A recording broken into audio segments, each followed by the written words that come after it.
Hi friends, here in this video I'll be explaining the different kinds of unit conversions. So let's get started.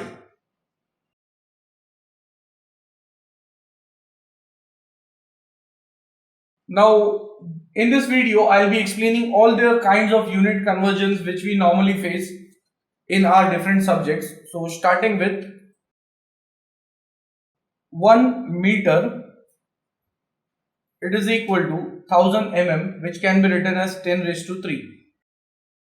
Then when I want the conversion of 1 mm in the form of meter, it will be 1 mm is equal to 1 divided by 10 raised to 3, and when I bring it into the numerator it will be 10 raised to minus 3 meter.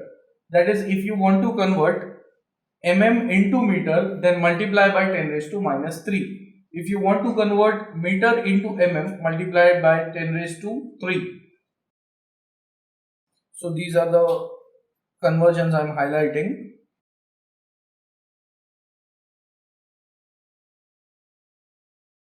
Next, 1 meter is 100 centimeter, which can be written as 10 raised to 2 centimeters. So 1 centimeter will be equal to, when I bring this 10 raised to 2 into the denominator here, so 1 upon 10 raised to 2, and when I bring it into the numerator it will be 10 raised to minus 2. So 1 centimeter is 10 raised to minus 2 meter.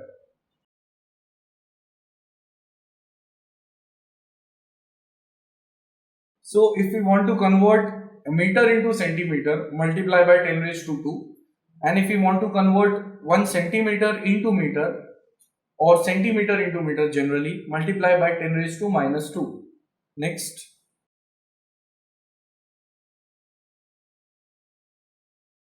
the next conversion is 1 centimeter is equal to 10 mm. So therefore 1 mm will be equal to, bring this 10 over one side, so we have 1 upon 10. When I bring it into the numerator it is 10 raised to minus 1. So 10 raised to minus 1 centimeter.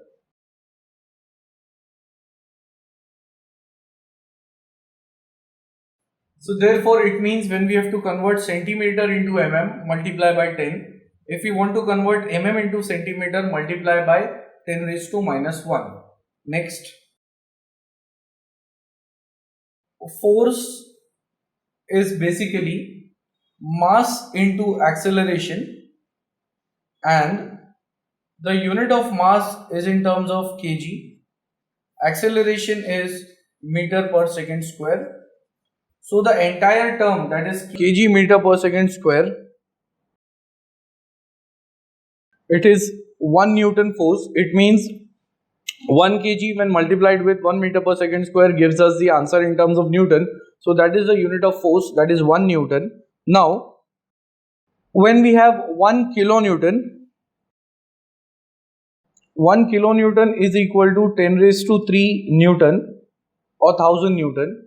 And therefore, when I want the conversion of Newton into kilonewton, that will be 1 Newton will be equal to, this 10 raised to 3 goes into the denominator. So 1 upon 10 raised to 3. When I bring it into the numerator, it is 10 raised to minus 3. So 1 Newton is basically 10 raised to minus 3 kilonewton.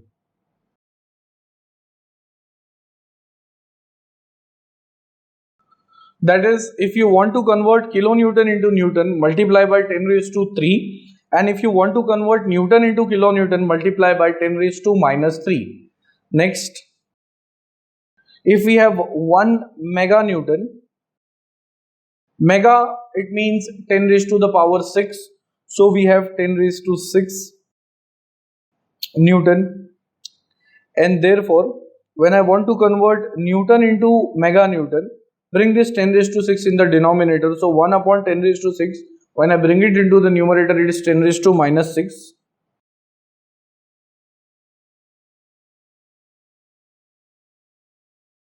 So when you want to convert meganewton into Newton, multiply by 10 raised to 6. And when you want to convert Newton into meganewton, multiply by 10 raised to minus 6. Similarly, 1 giganewton is equal to 10 raised to 9 Newton. So when I want to convert 1 Newton into giganewton, that will be 1 upon 10 raised to 9. So that becomes 10 raised to minus 9 when brought into the numerator. So 1 Newton is 10 raised to minus 9 giganewton.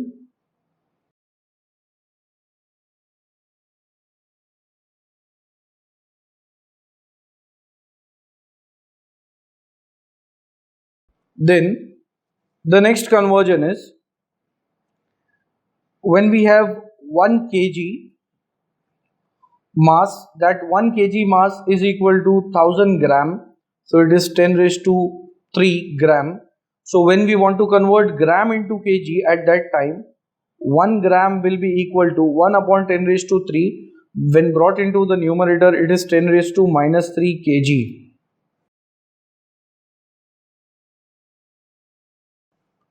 So when you want to convert kilogram into gram, multiply by 10 raised to 3, and when you want to convert gram into kilogram, multiply by 10 raised to minus 3. Similarly, when we have 1 kgf force, that 1 kilogram force is equal to 10 Newton. So if you want to convert kgf into Newton, multiply by 10. Similarly, 1 Newton will be equal to, this 10 goes on to the other side, so 1 upon 10. When brought into the numerator, it is 10 raised to minus 1 kgf. So kgf gets converted into Newton and Newton gets converted into kgf. Next,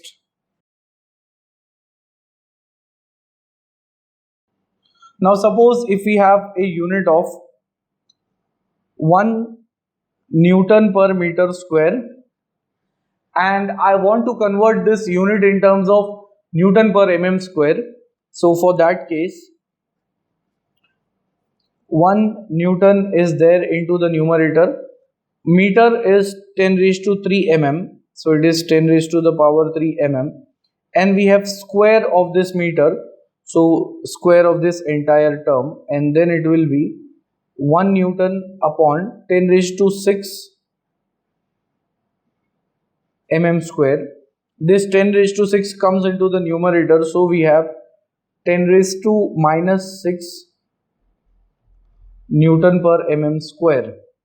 So in short, we can say that 1 Newton per meter square is equal to 10 raised to minus 6 Newton per mm square. So if you want to convert Newton per meter square into Newton per mm square, multiply directly by 10 raised to minus 6. And if you want the reverse, that is if you want to convert 1 Newton per mm square into Newton per meter square, then you have to multiply by 10 raised to 6. So I can write down that also 1 Newton per mm square will be equal to 10 raised to minus 6 goes into the denominator here. So 1 upon 10 raised to minus 6 is 10 raised to plus 6 Newton per meter square. Next, if we have the unit in terms of 1 Newton per centimeter square, and now I want to convert this in terms of Newton per mm square, then 1 Newton will remain as it is.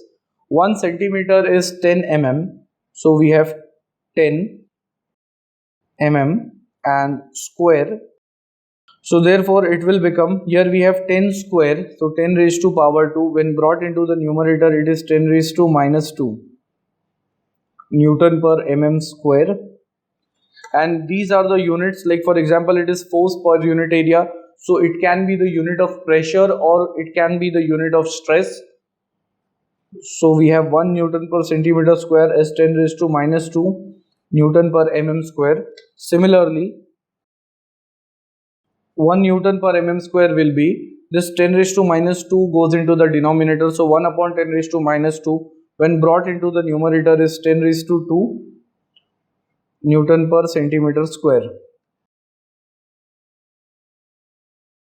So 1 Newton per mm square is equal to 10 raised to 2 Newton per centimeter square. And if you all want that, you all want a clarity in how these unit conversion takes place, For that, you'll have to watch this video till the end in order to understand the complete unit conversion part.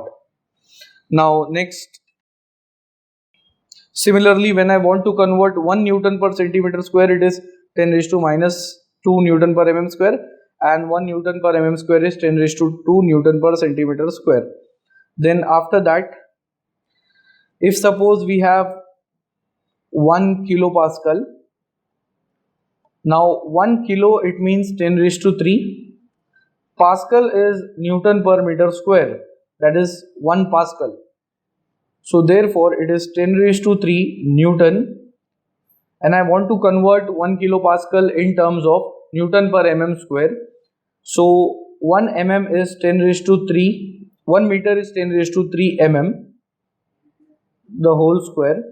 So that becomes 10 raised to 3 Newton upon 10 raised to 6 mm square. So here we can see from the numerator and denominator 10 raised to 3 gets cancelled out, and this 10 raised to 3 when brought into the numerator it would be 10 raised to minus 3. So therefore we have 1 kilopascal is equal to 10 raised to minus 3 Newton per mm square. So in short, when you want to convert kilopascal into Newton per mm square, directly multiply by 10 raised to minus 3. So your answer would be converted in terms of Newton per mm square. Similarly, if we have 1 megapascal, now mega means 10 raised to 6. Pascal is Newton per meter square. And here I want to convert megapascal in terms of Newton per mm square. So 10 raised to 6 Newton will remain as it is. Instead of 1 meter, I'll put 10 raised to 3 mm square of this term. So therefore it is 10 raised to 6 Newton upon 10 raised to the power 6 mm square. So from the numerator and denominator 10 raised to 6 will get cancelled out, 1 remains. So therefore what is 1 megapascal? 1 megapascal is equal to 1 Newton per mm square. So the meaning is, whenever stress or pressure is given in terms of megapascal, it has the same value in Newton per mm square. No need to multiply with any other term or divide with any other term. So it will remain same. And similarly here we can see that 1 kilopascal is 10 raised to 3 Newton per meter square. That is also one relation. Similarly 1 megapascal is 10 raised to 6 Newton per meter square. Next I'll explain about gigapascal. Now 1 gigapascal is equal to, giga means 10 raised to 9, pascal is Newton per meter square. So I want to convert this in terms of Newton per mm square. That will be 10 raised to 9 Newton divided by 1 meter is 1000 mm, so that is 10 raised to 3 millimeter square is equal to, it is 10 raised to 9 upon, that is 10 raised to 6 mm square. So from the numerator and denominator we can see that 10 raised to 6 gets cancelled out, 10 raised to 6, so here 10 raised to 3 remains. In other words, 1 gigapascal is 10 raised to 3 Newton per mm square. So if you want to convert gigapascal, like for example if the value is 50 gigapascal, 50, multiply by 10 raised to 3, so the answer gets converted into Newton per mm square. And next after this, then we have the unit of temperature. Like for example, when we have 0 degrees Celsius, if you want to convert it into Kelvin, that is equal to 273 Kelvin. So that's the conversion of temperature, 0 degrees Celsius converted into Kelvin. And similarly, when we want to convert Kelvin into degree Celsius, then we have to subtract by 273. So whatever the temperature is there, from that we have to subtract 273. So the answer would be in terms of degrees Celsius after subtracting with 273. And suppose if we want to convert it into Kelvin, then we have to add in that temperature plus 273. so that we convert it into Kelvin. So these are the conversions of the temperature. Next, after that, suppose we have momentum, or we can say the rate of change of momentum. So momentum with respect to time, that is the change in momentum would be denoted by capital M, and momentum is nothing but mass into velocity with respect to time, so dividing by time. Then the unit of mass is in terms of kg, velocity in terms of meter per second, and we have time here which is also in terms of second, so it becomes kg meter per second square. And we know that mass into acceleration, that is kg meter per second square, is nothing but force, and the unit of force is in terms of Newton. So that would be the unit of momentum with respect to time. It can be in terms of Newton, and then we can convert it into kilonewton as well. Next, after the conversion of momentum with respect to time, we have discharge, which is also called as the volume flow rate. Discharge is denoted by capital Q, and it is given by the continuity equation area into velocity. Now the unit of area is in terms of meter square, velocity in terms of meter per second, so that becomes meter cube per second. So we can say that therefore the unit of discharge is meter cube per second. Next, 1 meter cube can contain a volume of 1000 liter, that is 10 raised to the power 3 liter. So therefore when I want to convert discharge from meter cube per second into liters per second, so what I will do, 1 meter cube per second, we know 1 meter cube is 10 raised to 3 liters, so that will become 10 raised to 3 liters per second, that is LPS. So if you want to convert the discharge from meter cube per second to LPS, multiply by 10 raised to 3. And similarly, if you want the reverse, that is if the discharge is given in terms of LPS and you want to convert it in terms of meter cube per second, this 10 raised to 3 goes into the denominator of 1. So 1 upon 10 raised to 3. When brought into the numerator, it is 10 raised to minus 3 meter cube per second. So if you want to convert LPS discharge in terms of meter cube per second, multiply by 10 raised to minus 3.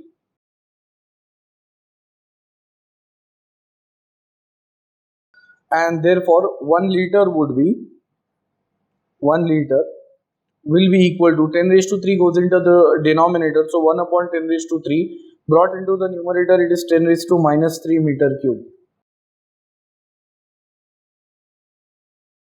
So if you want to convert liter into meter cube, multiply by 10 raised to minus 3, and if it is in meter cube you want to convert it into liter, multiply by 10 raised to plus 3. Then the unit of power, or also we can say heat. If suppose heat with respect to time, that is the unit would be, like for example power is in terms of watts, so similarly heat with respect to time, because the unit of heat is similar to the unit of work, it is joule or kilojoule. When divided by time, that becomes joule per second or kilojoule per second, and that is equal to watts. So now therefore 1 watt is equal to 1 joule per second, and 1 joule is 1 Newton meter per second. So 1 Newton meter is called as 1 joule, and that joule per second is called as 1 watt of power or heat. Next, if we have 1 kilowatt, since it is kilo, that means it is 10 raised to 3 watts. So if you want to convert kilowatt into watts, multiply by 10 raised to 3, and then when we have 1 watt and we want to convert it into kilowatt, 10 raised to 3 goes into the denominator. So 1 upon 10 raised to 3 when brought into the numerator becomes 10 raised to minus 3 kilowatt.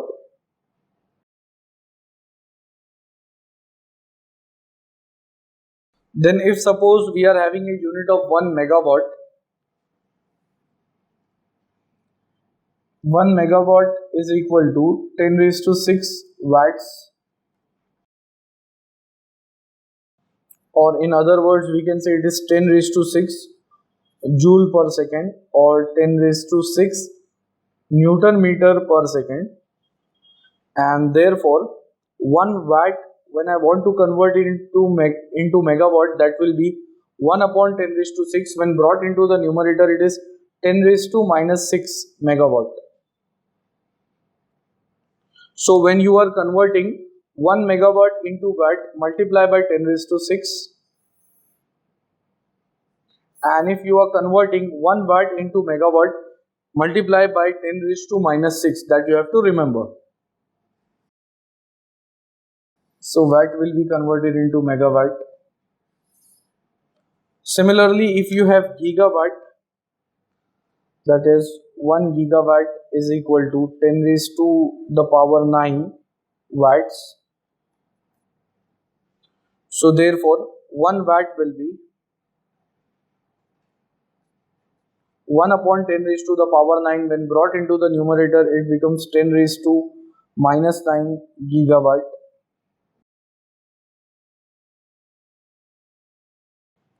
So when you want to convert gigawatt into watt, multiply by 10 raised to 9. And if you want to convert watt into gigawatt, multiply by 10 raised to minus 9. So in this way, the conversion will take place. Similarly, if you have power in terms of horsepower, that is 1 HP, 1 horsepower is roughly, it is taken as 746 watts. So if you want to convert HP into watts, multiply by 746. Similarly, if you want 1 watt to be converted into HP, so 1 watt will be equal to 1 upon 746. It means you have to divide the answer which you are getting in terms of watts by 746 to convert it into HP, horsepower.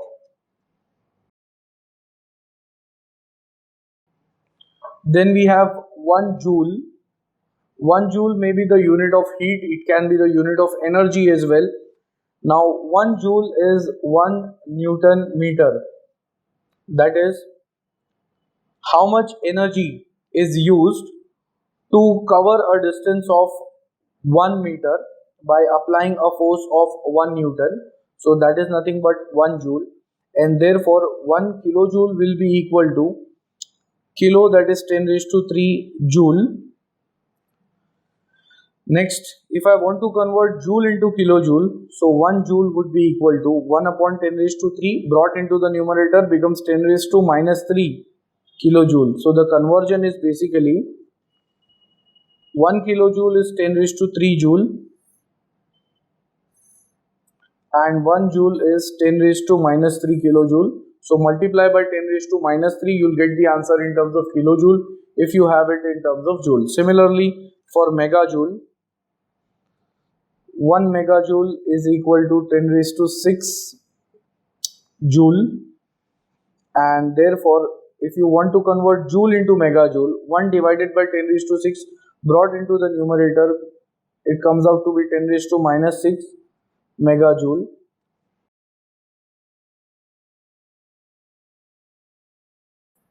So 1 megajoule, when you want to convert it in terms of joule, multiply by 10 raised to 6, and if you want 1 joule to be converted into megajoule, multiply by 10 raised to minus 6, whatever the answer you have in terms of joule.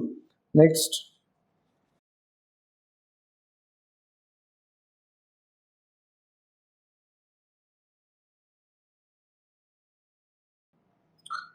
Dynamic viscosity,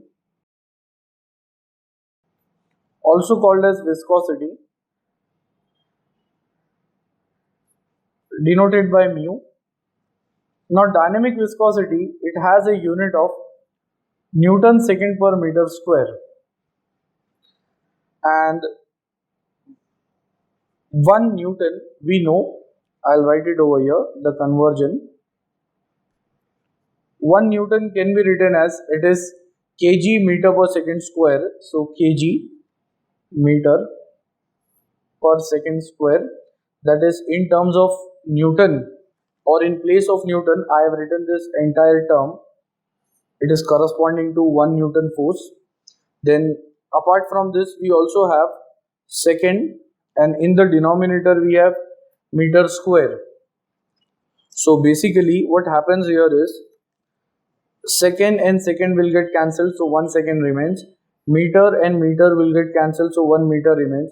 So finally I can also say that 1 Newton second per meter square can be said equal to 1 kg, that is kg per meter second. So that's the conversion. That is 1 Newton second per meter square can be written as 1 kg per meter second. Then many a times dynamic viscosity mu, it is given in terms of poise. So 1 poise is 0.1, or it is 1 divided by 10 Newton second per meter square. So if the dynamic viscosity is given in terms of poise, you have to multiply by 0.1 to convert it into Newton second per meter square.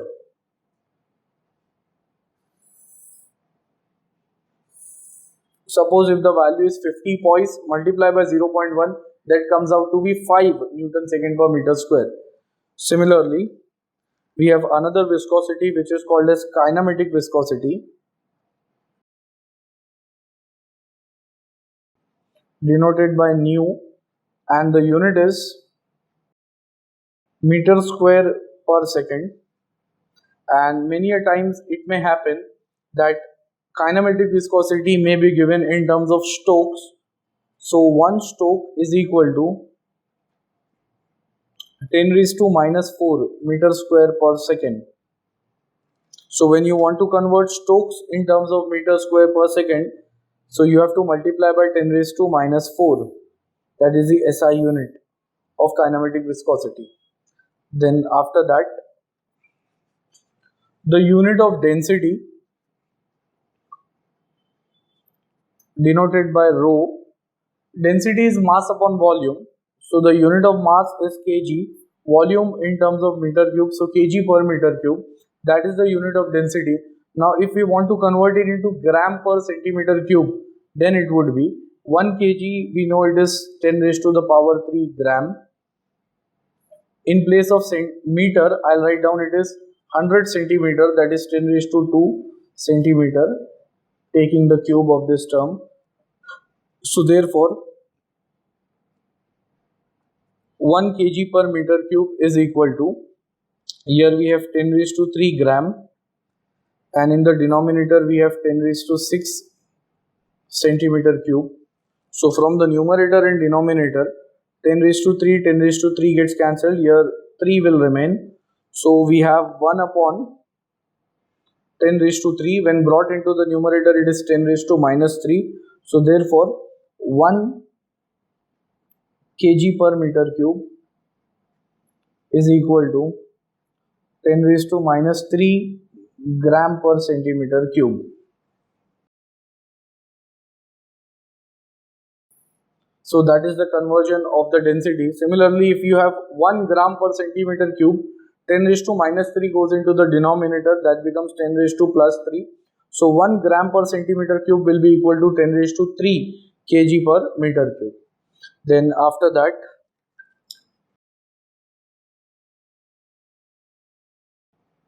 if we have theta, that is angle, your theta may be in terms of degree. The unit of theta is degree. So if you want to convert degree in terms of radian, so the conversion is from degree to radian, any theta value, multiply by pi and divide it by 180. So the answer would be in terms of radians, and theta is in terms of degree. Similarly, when I want to convert 1 radian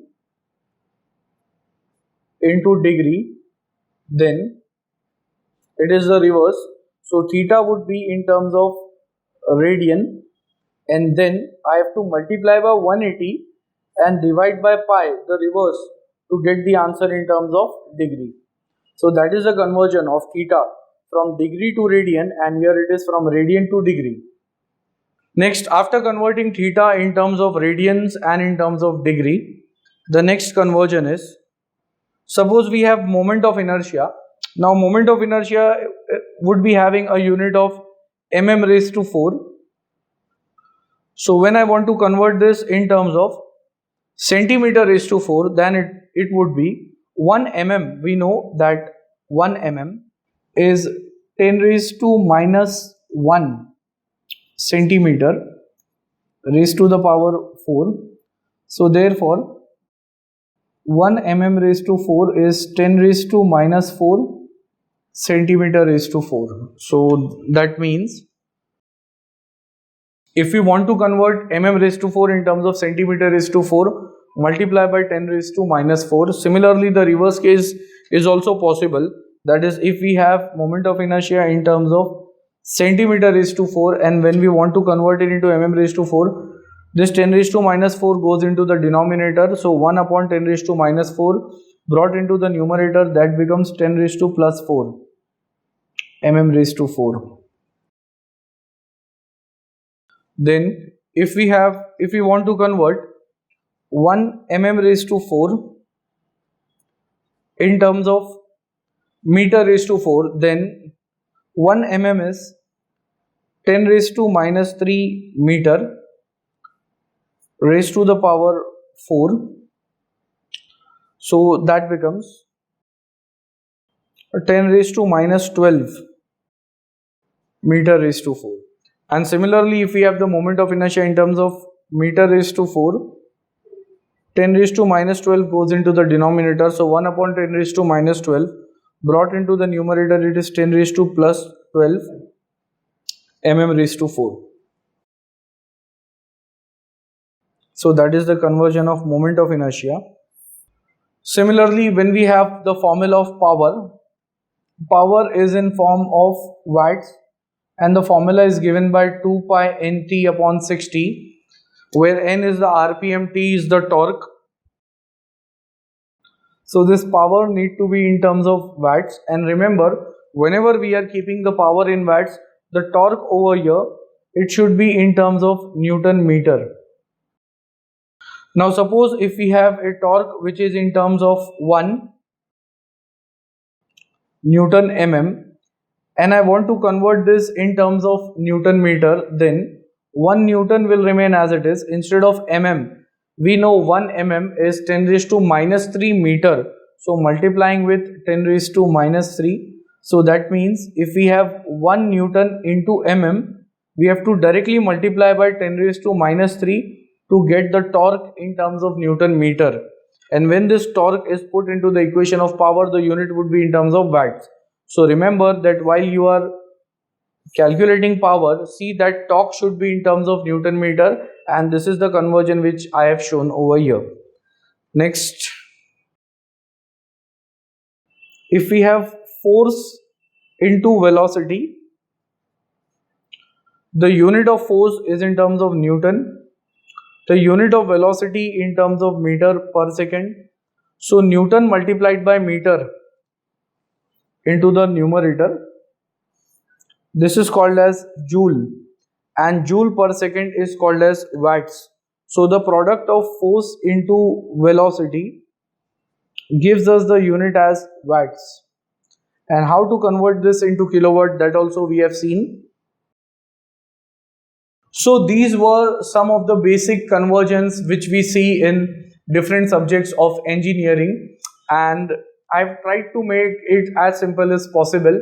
And to understand the conversions, you'll have to see the video till the end.